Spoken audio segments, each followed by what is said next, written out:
प्रेमजी स्वागत छ। धन्यवाद सर, नमस्कार। आराम हुनुहुन्छ? ठिक छु, एकदम ठिक छु। आउँदै गरेको तिहारको हजुरलाई शुभकामना व्यक्त गर्छौँ सबैभन्दा पहिला त। धन्यवाद सर, हाम्रो तर्फबाट पनि समग्र विष्ट परिवारको तर्फबाट यहाँलाई पनि आउँदै गरेको भाइ टिकाको धेरै धेरै शुभकामना व्यक्त गर्न चाहन्छु। अनि हामी तपाईँको यो फुलबारीमा आएका छौँ कि अब विशेष गरेर तपाईँले पोहोर पनि यो फुल लगाउनु भएको थियो। यसपालि पनि फुल लगभग अब तयारी हुने तर्खरमा रहेछ। अब तिहार पनि आउन लगभग पर्सिबाट तिहार पनि सुरु हुँदैछ। यो फुल लगाउने मनसाय चाहिँ कसरी बनाउनु हो?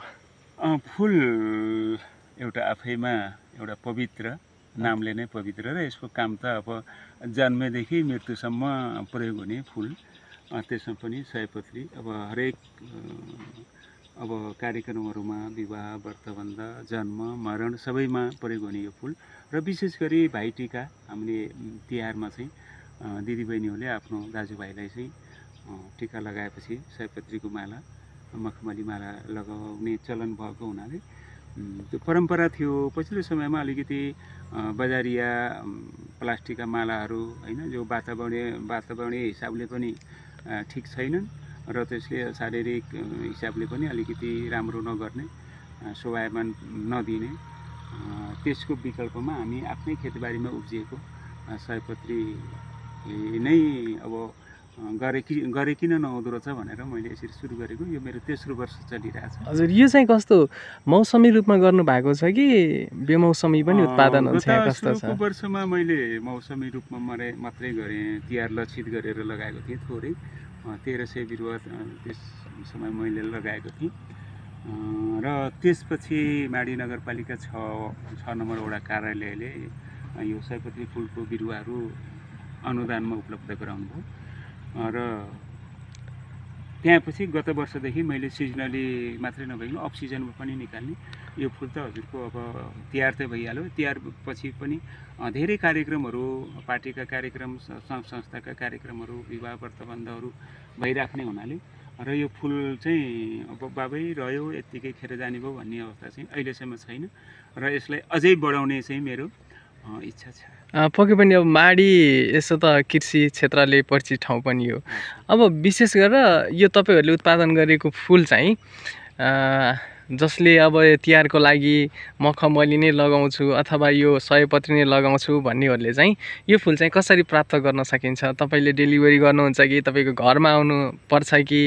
अनि यसको एउटा मालाको कति पर्छ, मिल्छ भने सबै कुरा जानकारी गराइदिनुहोस् न। धन्यवाद सर, धन्यवाद। अब यो माला कस्तो हुँदो रहेछ भन्दाखेरि अब माला मात्रै नभइकन हरेक हामीले उत्पादन गरेका वस्तुहरू हामीले उत्पादन त गर्छौँ, तर यसको निश्चित मूल्य चाहिँ अब हाम्रै हातमा हुँदैन।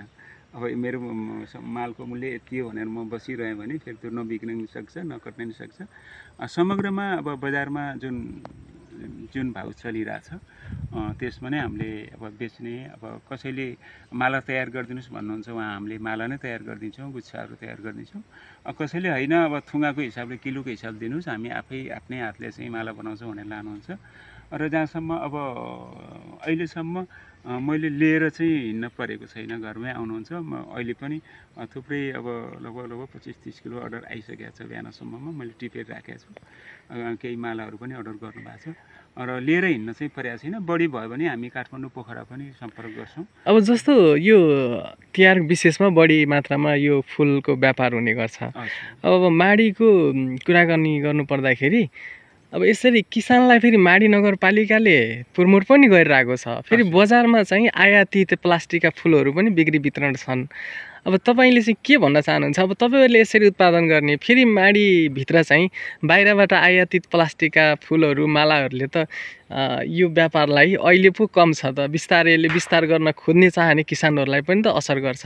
त्यसलाई चाहिँ नगरपालिकाले प्रतिबन्ध गर्नुपर्छ, पर्दैन, अथवा कसरी अगाडि बढ्दा राम्रो हुन्छ? जस्तो काठमाडौँ महानगरपालिकाले चाहिँ प्रतिबन्ध लागू छ होइन, यो माडीको हिसाबमा तपाईँ के भन्नुहुन्छ? धन्यवाद सर, अत्यन्तै महत्त्वपूर्ण विषय अब म त्यहीँ जाँदै थिएँ, सरले प्रसङ्ग उठाउनु भयो। अब हामीले यसरी मेहनत गरेर अब फुलहरू उत्पादन गर्छौँ र बजारमा चाहिँ अब त्यो बाहिरबाट आउने आयातित मालाहरू चाइनाबाट, इन्डियाबाट आएर बजार झिलिमिली त हुन्छ। त्यसले गर्दाखेरि अब अलिकति केही गर्छु, आफ्नै स्वदेशमै आफ्नै माटोसँग खेल्छु, आफ्नै घर खेतमा चाहिँ उब्जाउ गर्छु भन्ने किसानहरू अलि हरासमेन्ट चाहिँ हुने अवस्था थियो, छ पनि।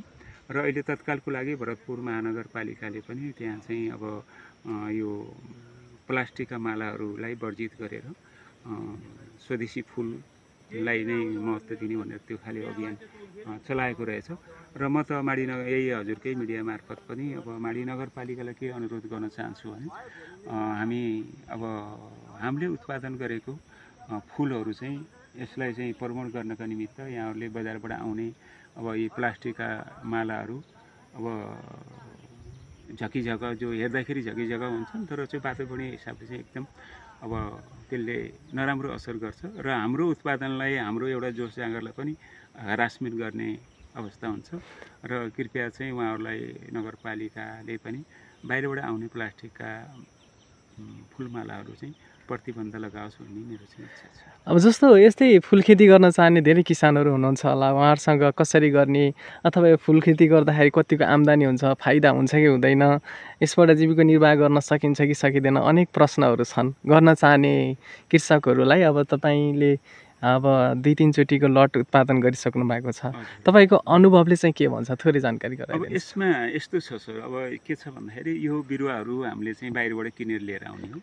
हामी आफै नर्सरी गर्न चाहिँ यसको लामो प्रोसेस हुँदो रहेछ। यसको बिउ चाहिँ कलकत्ताबाट आउने, यो भएको फुल चाहिँ यो टेनिस बल भन्ने फुल हो, टेनिस बल र एउटा कलकत्तिया भन्ने हुन्छ।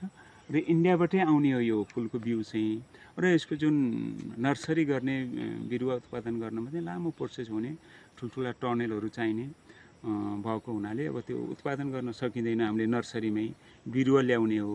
र यो बिरुवामा कहिलेकाहीँ कस्तो भइदिन्छ भन्दा हजुरको यो वर्ष त अलिक कम छ, जस्तो म हजुरलाई देखाउँछु पनि। हेरी यस्तो यो अलिकति डुप्लिकेट कुकुर फुल पनि भनिन्छ स्थानीय भाषामा।